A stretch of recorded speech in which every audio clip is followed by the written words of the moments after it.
Hey guys, I'm John Campy of AMC Movie News. And I'm Dave Bautista playing Drax in Marvel's Guardians of the Galaxy. And we just wanted to let you know that his new movie opens in AMC theaters everywhere on August 1st. You can get your tickets now by going to www.amctheaters.com for your theater showtime and, of course, your movie ticket information. Go check it out. Guardians of the Galaxy, you're going to love it.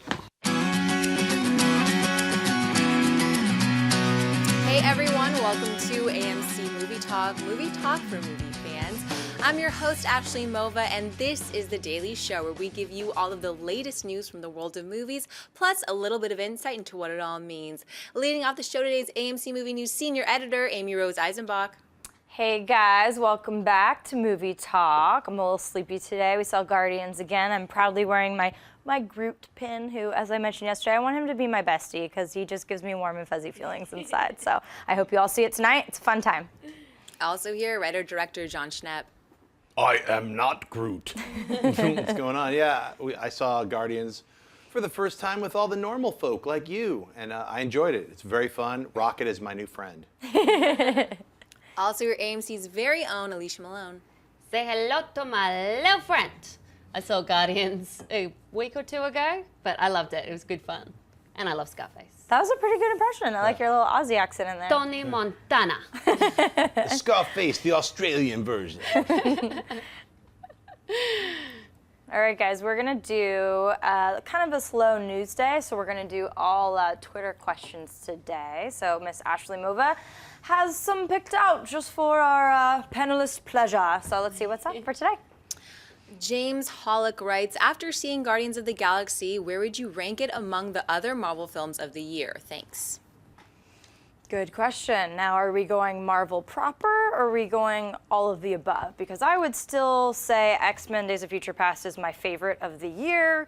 Yes, I'm biased, but I just thought it was just a meat of a film. There's no fat on it. The pacing was incredible. It was visually gorgeous. All the characters actually were, on the big screen the way I wanted it. The whole Magneto Professor X dynamic, which I love so much, played out again. It was really amazing. So I would still put that number one if we're doing all Marvel inclusive. If we're doing Marvel proper, I would probably go Guardians because I had so much fun then Cap. Even though I loved Cap, but I thought Guardians had a lot of heart that Captain America didn't have. Some might argue it also has more holes, but I just thought it was a really fun time and kind of gave me the feeling of what Star Wars did when I first saw it as a child, just this larger-than-life galaxy. I thought James Gunn really created that in a beautiful way. But if we are going all-encompassing, I would still go X-Men, and no, Spider-Man's not on my list.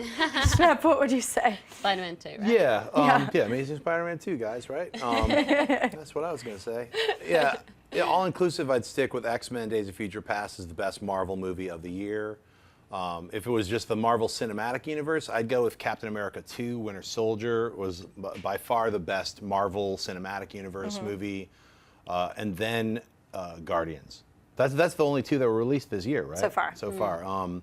Yeah, I was thinking, what's the one? But it's like they're all kind of melding together. The whole cinematic universe all melding together. But Guardians was great. I mean, because you got to remember, they're taking these oddball, strange 70s characters that were created. They're part of the cosmic super freak sauce of the Marvel universe that's why everyone was like, Guardians of the Galaxy, why are you making that movie? Because it's a big risk.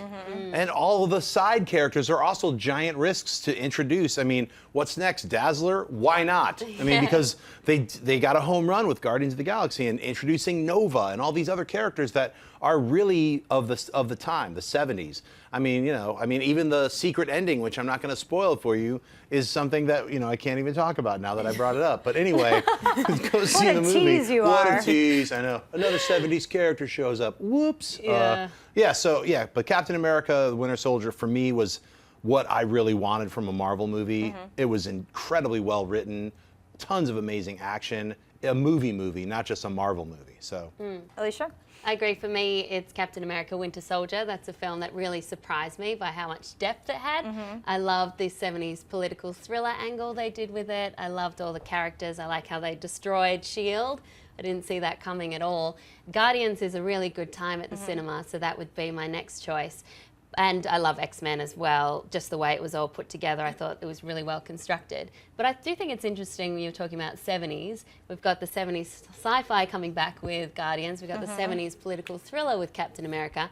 It's interesting that we're coming to this period again like we had in the 70s when a lot of people had distrust in the government. And I feel like that's happening again, and that's why it's being reflected in the movies. Yeah, I definitely think Cap was a tighter movie, just overall, and I think the pace was pretty incredible. I had more fun in Guardians, but I do think out of the two, you could probably say that was the better made movie. But just like, yeah, there's something about just that universe that Gunn created, and the characters are just really like tangible. And like you're saying, everyone kind of has a greater love for one of them, which is why I love ensembles so much, is because they all speak to your individual flavor, whatever you want. And that was some of the best parts of Guardians, was just them all hanging out and talking. It felt so much fun. And actually, my girlfriend Holly mentioned something. She said, you know, I was waiting the whole movie for someone to pet Rocket. And I never thought about it like that. And I was like, oh my God, you're right. Because when that does happen, spoiler, it's a beautiful scene. Yeah. You kind of alluded to the after credit, and just for everyone who is seeing it, there is one. And I also was a little disappointed. So you'll hear about their take on it in the spoilers, and once everyone sees it, we'll talk about it, but I don't want to spoil anything else. All right, Ashley, what's the next question? Austin Farmer writes, what films are you looking forward to for the rest of the year? Well, Interstellar, absolutely. Probably my number one. Gone Girl. Yes. Huge Fincher fan, and beyond that, the book was amazing, and I'm really excited to see how they change it, because, you know, with Gillian Flynn, the original author, and Fincher's style, it's going to be epic, and Ben Affleck has just continuously gotten better and better in front of the camera, and Rosamund Pike. So those are the two that come to mind first. Yeah. What comes to mind when you hear that question? I saw the trailer the other day for Whiplash, which is a film that played in Sundance with Miles Teller and J.K. Simmons. It looks incredible. It's been getting great reviews.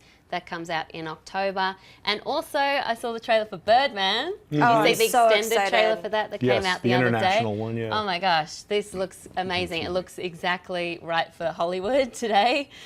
Michael Keaton, I can't wait for that. Plus, of course, Gone Girl and Interstellar. He looks like he's going to be in prime form in that movie. Birdman looks like, So man, great. that guy better win an Oscar nomination. If just from those trailers, I cannot wait for Birdman. Yes. For me, it's Sin City, A Dame to Kill For. Definitely. You know, even though I'm a little antsy after I saw that trailer, I was like, why does it look cheaper? It like just has this slightly, like, I thought they would have fixed some of these problems, like minute problems from the first Sin City, but it looks like they just, you know, put a magnifying glass on some of the simpler issues that I had just from a compositing standpoint. Sorry, it's very technical, but I love that story. That's one of my favorite Frank Miller Sin City stories, A Dame to Kill For. So I'm glad they got the entire cast back. Why did it take 9 years? I know. 9 years for a sequel to Sin City. It's everybody shot green screen. They could have shot it literally the next week. Yeah. It was like, hey, it's a hit. Let's all shoot it now. It's already written. Anyway, I've waited 9 years. I could wait another 2 months. Yeah. So that's what I'm really excited for. So.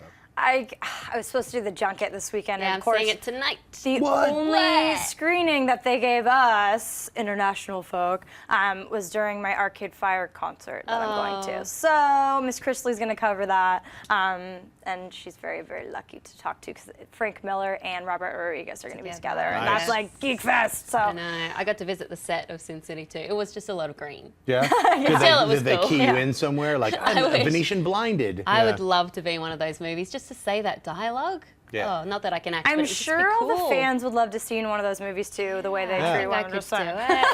it. Some chaps. First tassels, now chaps. I know, right? Crushing life. We see what's up with Alicia Malone, don't we, folks? Those Australian. What's next before we get in too much trouble here? The Big Lebowski writes, best Paul Giamatti movie, Sideways for me. That is a great question, because every single performance of his is amazing. Sideways, Alexander Payne. Forget Rhino. Well, forget Rhino. right? That was for me, good. For me, I know. Well, let me do Rhino guy. That's all I could hear him Similar say. to John Goodman. Yeah. in So he's like, Transformers. The rhino's like. I want that to be a gift. Yeah, right. It has to be. John Dies at the End is for me my so good. favorite yes. Paul Giamatti film so far. There's a lot of them, but I'm Yeah. just going to pick that one because that's great. And if you have never not seen it, see it immediately. It's on Netflix. Yeah. so. Sideways for me. Sideways amazing. Everything Alexander Payne does Yeah. is phenomenal. He's great at the road trip.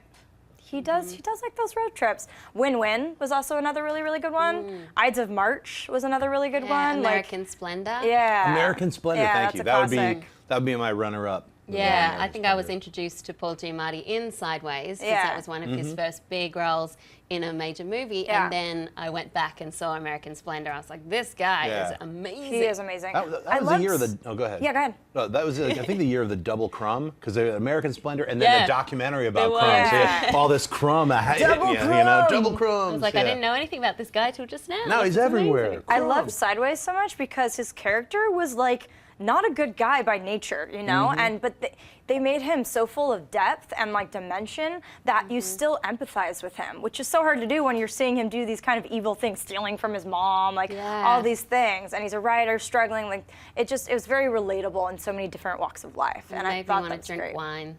I mean, yeah. Napa, yeah. And what was his partner? Church. Yes, He was Thomas such. Hayden Church. He was such a good like partner in crime for that film. That was a good one. It's really good. All right, what's next? Adrian Valdivia writes, is there any new news on the Gears of War film?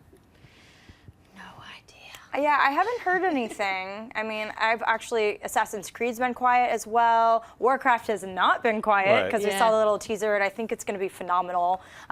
Duncan Jones and Ben Foster together, and the game is so rich. So that's the one I have heard about, but I haven't heard anything on the other two. Have you heard anything on Gears of War? No, what about Halo? Yeah, what about Halo? Yeah. What about Halo? yeah. Come on, Hollywood. Yeah. What's going on? Next. Trevor Smith writes, what are your guys' thoughts on a possible Guardians of the Galaxy and Avengers crossover? Too many people in one movie? That is quite a lot of people, It is, but but it would be awesome. I'd say not enough people. Come on. That's what the whole reason you have the Marvel Cinematic Universe is for that alone, crossovers.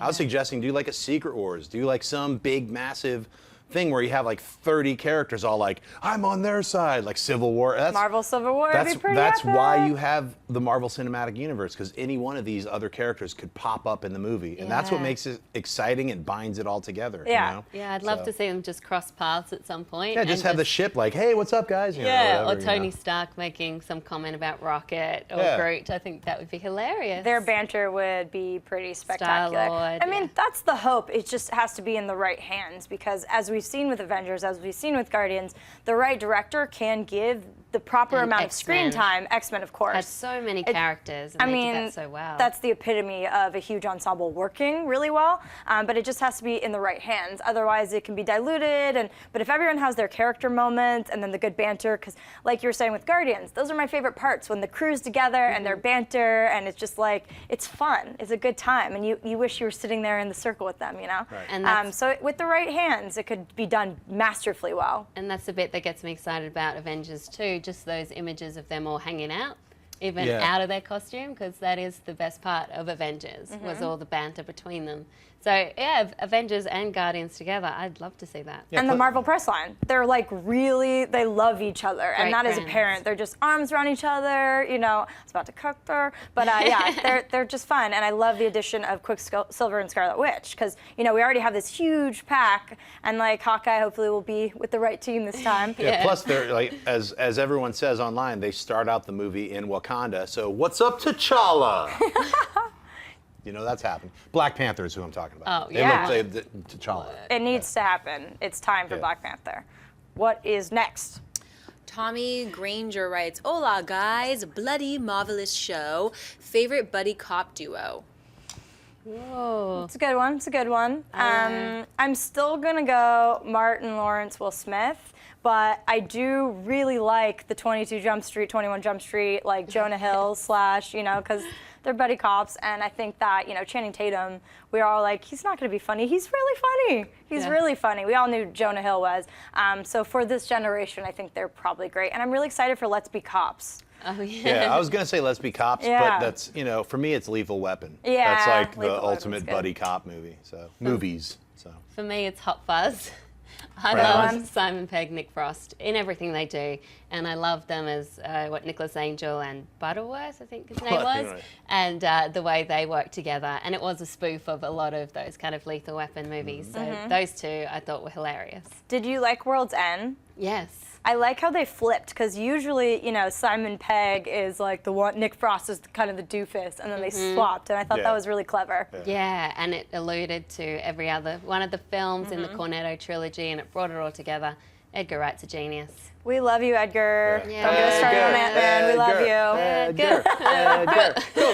Go, Edgar. So, start a chant. Did you see at Comic-Con the signs, Edgar Wright was right? Yeah. Actually, like, speaking yes. of Edgar Wright, I saw Phantom of the Paradise for the first time in my life, and he was there. He was the moderator, and it was that's like most of awesome. the cast and crew, Paul Williams, and I was blown away. I'm one of those people who'd never seen Phantom. I always wanted to. It was always on my list. I finally saw it for the 40th anniversary, and if you haven't seen it, please see it. It's incredible. It's such an amazing film. It's a musical with horror. It's great. Done and Yeah. done. I haven't seen it. Yeah, I haven't either. But I was really jealous want of to. your Instagrams. Yeah, you should be. I'm jealous of myself and angry that it took me so long to see it. I was like, wow, I can't believe it. So. We have homework, Alicia. Yeah, let's movie date. Movie day. Yeah. All right, what's next, Ashley? Jason C. writes, which movie do you want to see Marvel make? Black Widow, Miss Marvel, or Black Panther? D, all of the above. Yeah. I mean, I've been waiting for Black Panther first, because not only is it just time to widen and diversify a bit, but that character is so badass. But obviously Black Widow, I mean, Scarlett Johansson has proven that she is one of the leading women in action films right now, and she's believable, and she's just a really good actress and gorgeous to boot, so she's kind of triple threat territory. And Miss Marvel, like, I'd like all of those, but number one for me would be Black Panther. Shep? Yeah, for me, some people don't know, I directed Marvel's Black Panther. I directed 2 episodes with Jamon Hansu as Black Panther. This was a few years back. It was the animated Black Panther. Black Panther's always been one of my favorite characters. I personally love the weird cosmic Jack Kirby Black Panther that happened in the 70s. Yeah.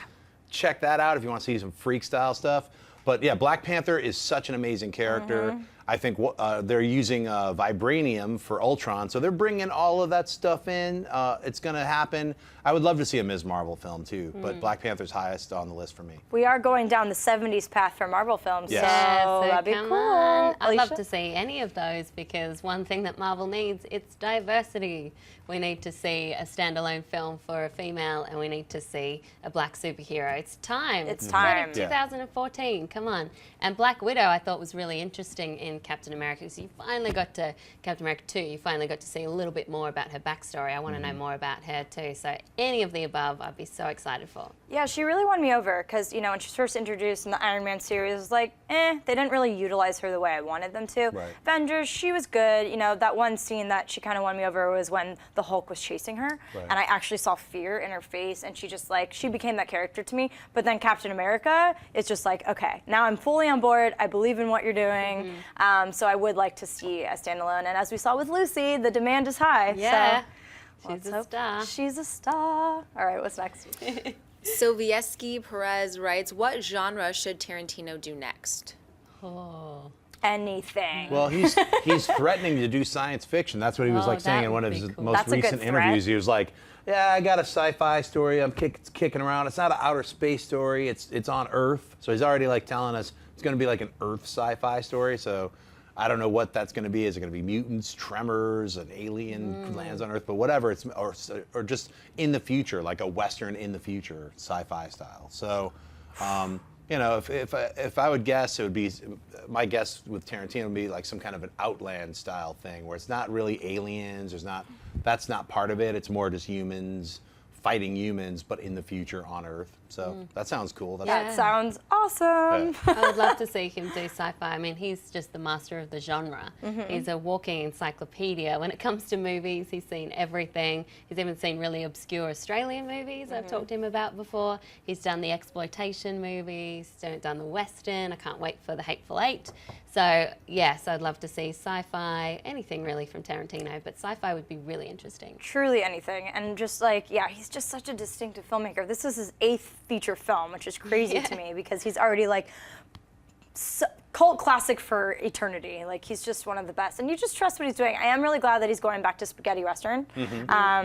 I was a little sad that we weren't going to get that for a minute, but yeah, sci-fi seems like a no-brainer, and that excites me because, you know, you're kind of on the inside track, Schnepp. You're kind of there. So if you I heard just that, read an it's article. happening. I just read, hey, you guys go on this thing called the Interwebs. What's that? What, interwebs or something like that? We're watching your online right now. Yeah. Search that stuff up.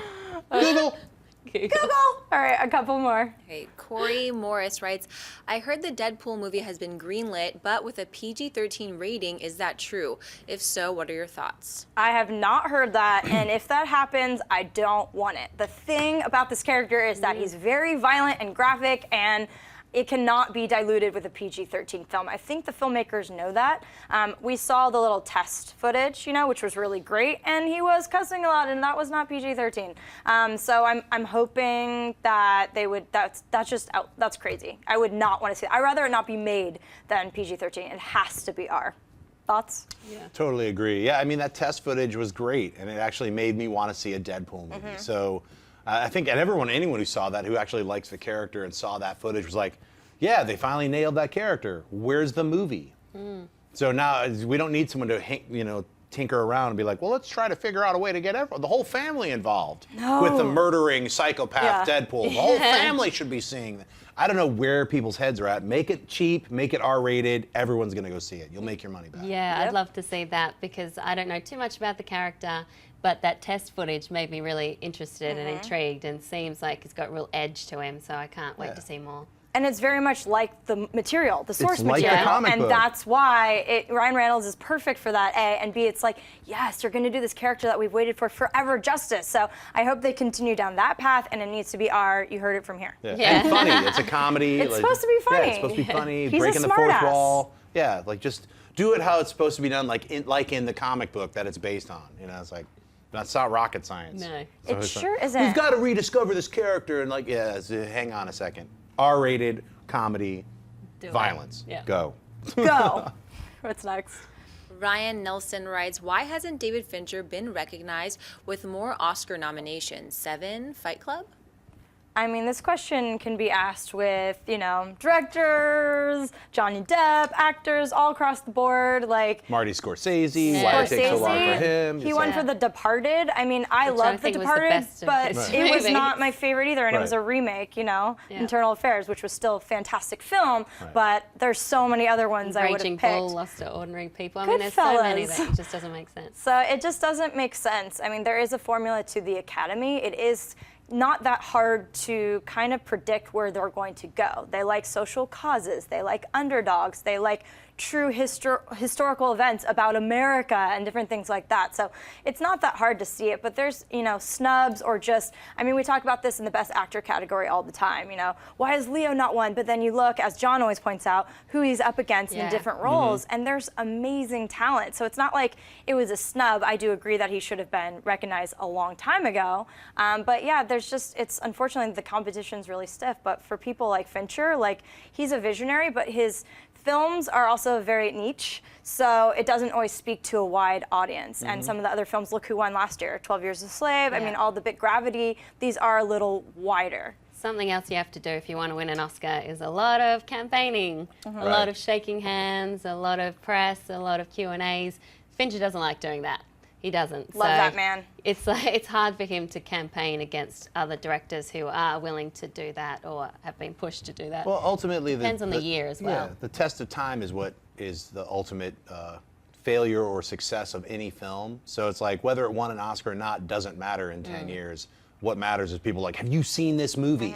That's what matters. So, I mean, everyone talks about David Fincher's movies, whether they've won anything or not. Yep. So put that where, whatever that makes sense for you, figure it out. I don't think the Oscars are current, and that's it. So. Yeah, and he's definitely one of those directors, kind of like we were talking about Nolan the other day, where he does have freedom to create his vision the way we want. I mean, look at Aronofsky. You know, Black Swan is the first wide release. People are like, oh yeah, this director's great, but look at all his other previous works. Yeah. So yeah, there's a lot of those that we deem as cult classics. Quentin Tarantino has only made it to the wide, public eye in recent years with Django and with Inglourious Basterds, but before that, he was very cult classic as well. So yeah, we'll see what happens after Gone Girl, because that is definitely Yeah, that's one that will have a broader appeal. I mean, Social Network had a pretty broad appeal pretty too. broad appeal. Everyone's on Facebook, but that book, Gone Girl, is so famous. So I can't wait to see how people react to his version. I'm excited. Me too. All right, let's take one more question. Okay, Carlos, wait for it, Lopez writes, why do you guys think Jurassic World was absent at Comic-Con? I'm waiting, Carlos. I did see that there was one little activation. I mean, we were running around in press lines and all that, so I didn't actually see it. But some of our friends at Universal, they did have some sort of They had interactive a poster event. as well something that they like were that. giving away, but nothing major, nothing to show, no footage. Yeah. There was an image that I think Colin released yesterday on Twitter, which was just Chris Pratt looking through some bars saying, "See you next summer, Star-Lord." So I think they're just waiting, maybe next Comic-Con. And it would, you know, if that's the star of both films, that would, I think you kind of nailed it. Maybe they didn't want it to get lost in the Guardians shuffle, Sure. even though, you know, that wasn't at Comic-Con per se. It just released right before everyone got there, so the buzz was high. So that could be the reason. When does it come out? Comes out, when is it, next I don't remember. Yeah. Yeah. Is it I think it's 2015 or June 16? I think it's 15. I think it's 15. Yeah. Okay. Yeah, I think it's next summer. Huh. Well, you know, maybe they didn't want to get lost in the shuffle. Yeah. You know, it's one of those things they can always pop it off in a month and be like, here's the trailer. What? And Yeah. then create excitement that way. I mean, Comic-Con's not the end of everything. You know, it's like, What? we better show, like the Fantastic Four wasn't there. They showed one picture of the Thing. That got just as much press coverage as Wonder Woman's poster reveal that was officially released. It was Yeah. just like a weird side shot with a green screen of the Thing. And everyone's like, did you see what the Thing looked like? You know? So I don't know. You release one picture, you release a trailer, all of it gets exploited at Comic-Con. So Yeah. I don't know. I think they'll probably release a big trailer next month Yeah. for Jurassic World. Wait. I can't wait either. I love that franchise, and with Colin at the helm, Pratt, who has just proven he can completely lead a movie. Yes. I just love dinos on the big screen, baby. It brings back those childhood memories Yeah. of seeing Jurassic Park and just being amazed by it. And I rewatched Jurassic Park the other day. Still looks good. It really holds up. I saw it when it was remastered in 3D. Definitely went by myself. Definitely had the best time ever. Right. Well, I mean that's because it's made by one of the masters. He's a great filmmaker. So when Yeah. you see great filmmakers, it doesn't matter what year it came out. It Yeah. could be a 1940s film. If it's made by a great filmmaker, it's ultimately watchable. Because So the themes are so good and they Yeah. remain. They're the timeless. pacing and just Yeah. the way it's shot. So Yep. All right, guys. Well, thank you for joining us on this casual Friday. We're all a little sleepy, but we wanted to give you a show, so we hope. Thank you for joining us. let's answer 30 more questions. Come on, guys. 30 more. Rapid fire. Give it to us. Yeah, let's do that. So thank you so much for joining us. As Campia mentioned yesterday, he's going to keep nursing his voice, even though I told him you guys rather see him here, but he's going to be out a couple more days. So we will have another jam-packed week of shows for you and some new guests that you may have not met before. So I'm excited to introduce you to them. I'd like to thank my wonderful panel today. Sitting to my right, the lovely Alicia Malone. Where can people Hi. find you? You can find me on Twitter and Instagram at Alicia Malone. John Schnapp. Guys can find me at Instagram, Twitter at John Schnepp, and go to supportsupermanlives.com. Get a sweaty nerd shirt. You can get it right there, right now. Sweaty nerd and proud, my least favorite part of X-Men First Class. And the lovely Ashley Mova, where can people find you? Twitter, Instagram, at Ashley Mova. Happy Friday, guys. I look forward to her little Yeah. voice and shake, It shake, is shake. Friday. It is Friday. So thank you so much for joining us. I'm Amy Rose with AMC Movie News. Guardians, get on up. Lots of fun movies out. Like us, share, so you know the deal. We really appreciate the support. Have a wonderful weekend. We'll see you Monday. Hey everyone, if you liked this video, click that thumbs up button and make sure to subscribe to our AMC Movie News YouTube channel. It's free and helps you stay up to date with all the latest movie news, as well as our daily AMC movie talk show. Also, make sure that you follow us on Facebook and Twitter to stay up to date with all of our special promotions, contests, and prize giveaways.